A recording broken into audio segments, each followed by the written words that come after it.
Hujan turun deras malam itu. Petir sesekali menyambar, menerangi rumah kayu sederhana di pinggir desa. Di dalamnya, Ratna, seorang perempuan 27 tahun, duduk memeluk tubuh di kamarnya. Tatapannya kosong, tapi sesekali ia memejamkan mata, menahan rasa nyeri yang tiba-tiba menusuk di kepalanya. Hari itu, ia baru pulang dari pasar dengan wajah pucat. Di perjalanan, ia sempat melihat Bu Surti, tetangganya yang terkenal pendiam dan misterius, berdiri di ujung jalan sambil memandangi Ratna dengan senyum tipis. Ratna tak terlalu memikirkannya sampai malam menjelang. Ketika jarum jam menunjuk jam 11:47 malam, Ratna terbangun dari tidurnya. Ia merasakan lehernya kaku, napasnya berat, tangannya meraba bantal, dan ia menyalakan lampu meja. Seketika matanya membelalak, bantalnya penuh bercak darah. Segar tapi hidungnya tidak berdarah, tubuhnya tidak terluka, dan darah itu masih Jantungnya berdegup kencang. Ia buru-buru mengganti sarung bantal, membuang yang bernoda darah ke ember, dan mencoba tidur lagi. Namun, tepat jam 12:30, suara ketukan pelan terdengar di jendela kamarnya. Tok tok tok. Ratna menahan napas. Ia memberanikan diri menoleh, tapi yang ia lihat hanyalah kegelapan. Namun, dari arah jendela itu, samar-samar terdengar suara perempuan berbisik. 1 malam, 6 lagi, menunggu.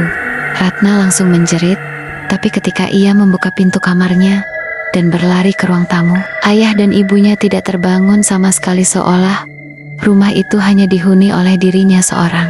Malam itu adalah malam pertama, dan darah di bantal hanyalah permulaan. Pagi setelah malam penuh darah itu, Ratna mencoba meyakinkan dirinya bahwa semua hanya mimpi buruk. Namun, saat ia hendak mencuci sarung bantal yang bernoda darah semalam, matanya terpaku. Bercak darah itu berubah menjadi hitam pekat, seperti cairan busuk, dan mengeluarkan bau anyir bercampur amis yang membuat perutnya mual. Ia membuang sarung bantal itu ke tong sampah di belakang rumah. Tak ingin ada yang tahu, tapi saat ia berbalik, ia melihat sesuatu yang membuat darahnya membeku. Di tanah, tepat di bawah tong sampah, ada bangkai ayam hitam tanpa kepala. Perutnya terbuka, dan di dalamnya terselip gulungan kertas berisi tulisan aksara Jawa kuno. Ratna tidak bisa membacanya, tapi entah kenapa, bulu kuduknya meremang hanya dengan menatapnya. Malam harinya, Ratna mencoba tidur lebih awal. Ayah dan ibunya sudah pulas di kamar masing-masing. Jam menunjuk 11:45. Malam saat rasa nyeri itu datang lagi, kali ini di perutnya. Rasa sakitnya seperti ada pisau yang diputar-putar di dalam. Ia meringkuk, mencoba bertahan, sampai merasakan ada yang merayap di bawah kulit perutnya. Panik, Ratna menyalakan lampu dan menarik bajunya. Matanya melebar, ada benang hitam tipis yang keluar dari pusarnya, bergerak seperti cacing hidup. Ia menjerit, mencoba menariknya, tapi benang itu seperti tak ada ujungnya. Dan di saat itu, suara ketukan di jendela terdengar lagi. Tok, tok, tok. Kali ini, Ratna tidak mau melihat, tapi suara bisikan itu terdengar jelas, dingin, menusuk telinga. 2 malam, 5 lagi, menunggu. Lampu di kamarnya tiba-tiba mati. Calap kelirap. Di kegelapan itu, ia merasakan ada sesuatu yang duduk di ranjangnya. Napasnya berat, dan jemarinya dingin menyentuh pipi Ratna. Ratna ingin berteriak, tapi mulutnya terkunci. Dan tepat sebelum ia pingsan, ia mendengar suara tawa perempuan. Suara Bu Surti. Ratna terbangun dengan tubuh lemas, pandangannya kabur, dan keringat dingin membasahi seluruh tubuhnya. Ketika ia mencoba bangkit dari tempat tidur, rasa sakit di perutnya kembali menyerang. Ia memegang pusarnya, benang hitam itu masih ada, tapi kini ujungnya telah mengering, seperti rambut gosong. Ibunya masuk ke kamar, terkejut melihat wajah Ratna pucat, dan bibirnya membiru. Ratna, kamu kenapa, nak? Ratna ingin menjelaskan, tapi lidahnya keluh. Ia hanya bisa menunjuk perutnya. Saat ibunya hendak melihat, benang itu sudah hilang entah kemana, seolah tak pernah ada. Hari itu, Ratna memutuskan untuk pergi ke rumah Mbah Wiryo, seorang dukun tua di ujung desa yang terkenal mampu mengobati santet. Mbah Wiryo menatap wajah Ratna lama sekali, lalu berkata pelan, "Kamu sudah kena kiriman. Ini santet 7 malam. Kalau tak dihentikan, malam ke-7 berarti maut." Ratna tercekat. "Siapa yang?" Mbah Wiryo menggeleng. "Aku belum bisa bilang, tapi yang jelas, kamu jangan tidur sendirian. Jangan biarkan darahmu menetes ke tanah." Ratna pulang dengan hati berdebar. Ia mencoba menenangkan diri, duduk di ruang tamu bersama ayah dan ibunya hingga larut malam. Namun, entah mengapa, matanya terasa berat sekali, dan sebelum ia sadar, ia sudah tertidur di sofa. Pukul 11,5 malam, Ratna terbangun mendadak. Ruang tamu kosong, lampu padam, dan rumah terasa sunyi, terlalu sunyi. Ketika ia menyentuh pipinya, ia merasakan cairan hangat, tangannya penuh darah. Bantal di bawah kepalanya sudah basah merah, lagi padahal ia yakin tidak membawa bantal ke ruang tamu. Tiba-tiba, dari dapur terdengar suara piring pecah. Ratna menoleh, tapi yang terlihat hanyalah bayangan hitam tinggi dengan rambut panjang menutupi wajahnya. Bayangan itu bergerak perlahan, mendekat sambil menyeret kaki. Suara itu kembali terdengar. Bisikan yang sama. 3 malam, 4 lagi, menunggu. Ratna berlari ke kamarnya, tapi saat ia membuka pintu, bantal yang ia buang di tong sampah kini tergeletak di tengah ranjang masih penuh darah, dan ada kepala ayam hitam di atasnya. Pagi itu, Ratna tidak sanggup lagi menyimpan rahasia. Dengan wajah pucat, ia kembali menemui Mbah Wiryo, membawa bantal berlumuran darah dan kepala ayam hitam yang ia temukan di ranjangnya.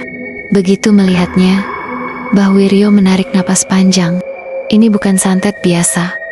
Dia mengikat nyawamu dengan darah. Malam ke-7, rohmu akan dijemput." Ratna gemitar. Siapa yang melakukan ini? Mbah Wiryo mengeluarkan kendi tanah liat kecil. Di dalamnya, ia membakar kemenyan sambil membaca mantra. Perlahan, asapnya membentuk bayangan wajah-wajah Bu Surti, tetangga Ratna.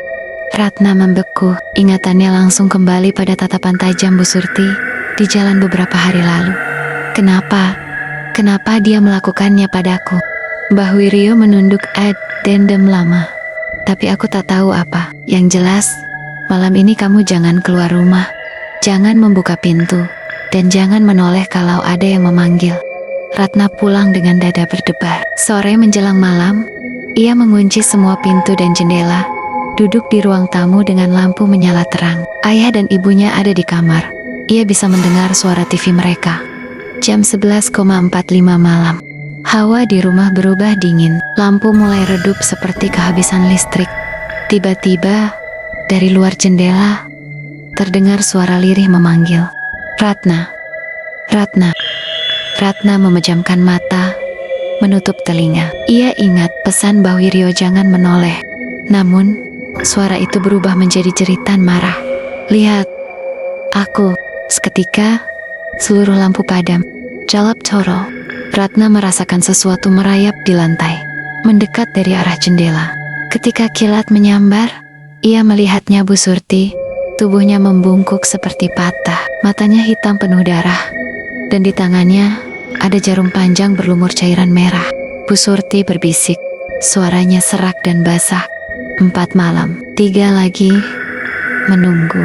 Ratna menjerit, tapi pintu kamarnya menutup sendiri. Dalam kegelapan, ia mendengar suara jahitan. Jarum itu menusuk sesuatu di bawah kulitnya. Sejak malam keempat, Ratna tak lagi tidur nyenyak. Setiap malam tubuhnya makin lemah, wajahnya pucat seperti orang sekarat, dan darah masih saja muncul di bantalnya. Mbah Wiryo sudah mencoba mengobati, tapi hanya bisa menunda. "Kalau kamu selamat malam ini, santetnya putus," kata Mbah Wiryo dengan wajah serius. Ratna mengangguk, meski matanya sudah sayu. Malam ke-7 tiba. Hujan turun deras, disertai petir yang berulang kali menyambar. Ratna duduk di tengah kamarnya. Di sekelilingnya diletakkan mangkuk tanah berisi bunga 7 rupa dan dupa yang menyala. Mbah Wiryo duduk di depan pintu, membacakan mantra dengan suara berat. Jam 11,4 malam. Dingin mulai merayap, lampu berkedip-kedip, lalu mati.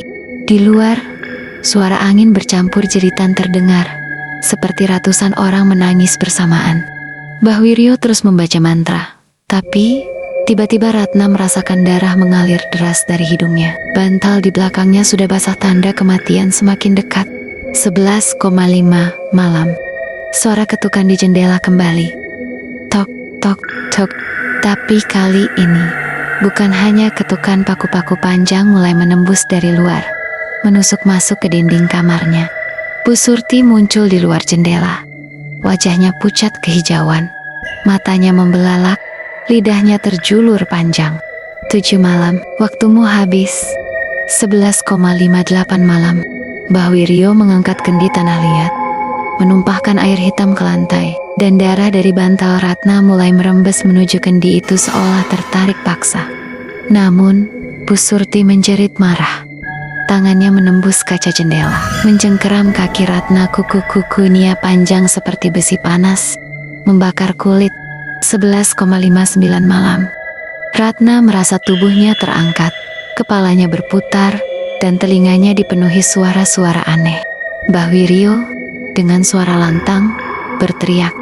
Ia menghantam kendi ke lantai, pecah berantakan, asap hitam pekat keluar, melesat ke arah Bu Surti. Jeritan panjang terdengar. Tubuh Bu Surti perlahan membusuk di tempatnya. Matanya jatuh, kulitnya melepuh, lalu menghilang seperti debu. 12,0 tepat. Ratna jatuh terkulai. Nafasnya tersengal, tapi matanya terbuka. Ia masih hidup. Namun, di bantal yang kini hanya tersisa bercak kering, ada satu tetes darah segar. Don Darijo. Di tengah suara hujan, terdengar bisikan lirih. Belum selesai.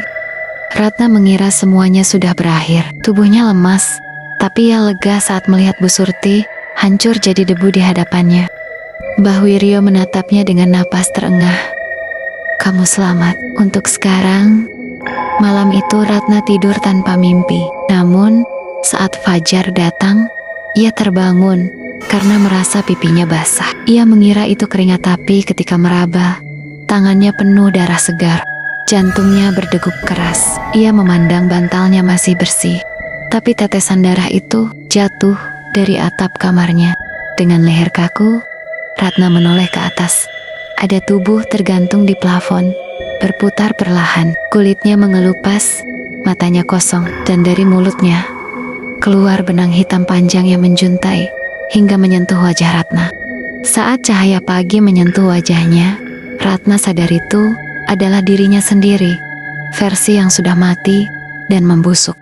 Tubuh itu tersenyum samar, lalu berbisik dengan suara 2 lapis. 7 malam hanyalah awal. Di luar rumah, di tengah kabut pagi, terlihat siluet seorang perempuan tua berjalan perlahan sambil membawa kendi tanah liat yang retak.